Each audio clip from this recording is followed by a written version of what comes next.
న్యాయం కాస్త ఆలస్యమైనా కూడా అల్టిమేట్గా గెలిచేది మంచే, గెలిచేది న్యాయమే అంటుంటారు. తాజాగా వైఎస్ఆర్సీపీ పార్టీ వ్యక్తులకు వైసీపీ పల్నాడ నేత మాజీ ఎమ్మెల్యేకు బిగ్ రిలీఫ్ దక్కిందని చెప్పొచ్చు. అవును, మరి న్యాయం ఆలస్యంగా విజయం సాధిస్తుందన్నది ఇందుకే. ఆంధ్రప్రదేశ్లో వైసీపీ పల్నాడ నేత మాజీ ఎమ్మెల్యే పిన్నెల్లి రామకృష్ణారెడ్డి గారితో పాటు ఆయన సోదరుడు వెంకట్రామరెడ్డికి ఇవాళ భారీ ఊరట లభించింది.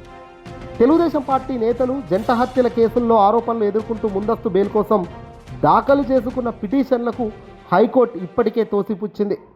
ఈ నేపథ్యంలో ఏకంగా పిన్నెల్లి బ్రదర్స్ అరెస్టు ఖాయమని, తొందరలో పిన్నెల్లి బ్రదర్స్ అరెస్ట్ అవుతున్నారు అంటూ అంతా అనుకున్నారు. అయితే అనూహ్యంగా సుప్రీంకోర్టు ఇవాళ సంచలన బ్రేక్ వేసింది ఈ కేసుకు సంబంధించి. పల్నాడు జిల్లా మాచర్లలో సంచలనం రేపిన తెలుగుదేశం పార్టీ నేతల జవిశెట్టి వెంకటేశ్వర్లు అలాగే జవిశెట్టి కోటేశ్వరరావుల హత్య కేసుల్లో వైసీపీ మాజీ ఎమ్మెల్యే పిన్నెల్లి రామకృష్ణారెడ్డి గారితో పాటు ఆయన సోదరుడు పిన్నెల్లి వెంకటరామరెడ్డిలపై ఆరోపణలు గట్టిగా వచ్చాయి. దీంతో పోలీసులు కేసులు నమోదు చేశారు వీళ్లపై. ఈ ఘటనకు ప్రత్యక్ష సాక్షి అయిన తోట ఆంజనేయులు ఇచ్చిన ఫిర్యాదు మేరకు పిన్నెల్లి రామకృష్ణారెడ్డి గారిని ఏకంగా A6 గాను, ఆయన సోదరుడు వెంకటరామరెడ్డిని A7 గాను పోలీసులు చేర్చడం జరిగింది. సరే, అధికారంలోకి వాళ్ళు రావడం, ఆ తర్వాత వేగంగా కూటమి అధికారంలోకి వచ్చిన మన వెంటనే పిన్నెల్లిపై కక్షపూరితమైన చర్యలకు దిగడం అంతా మనం చూసాం.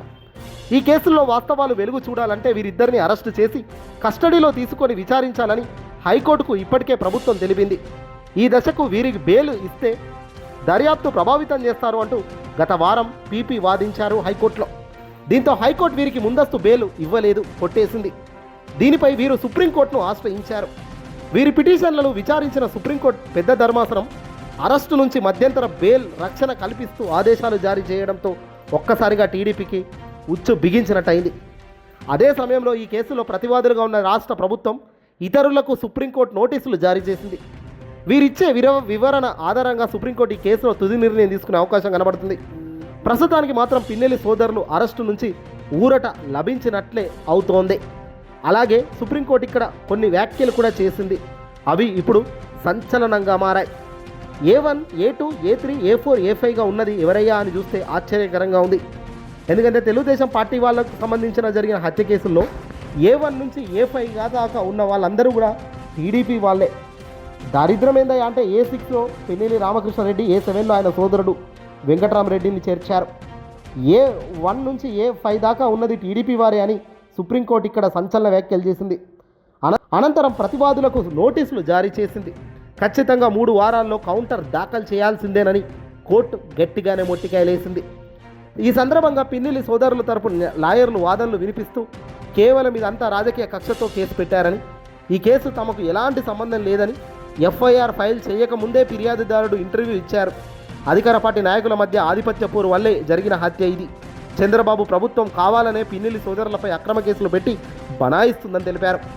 అనంతరం ధర్మాసనం సంచలన వ్యాఖ్యలు చేసింది.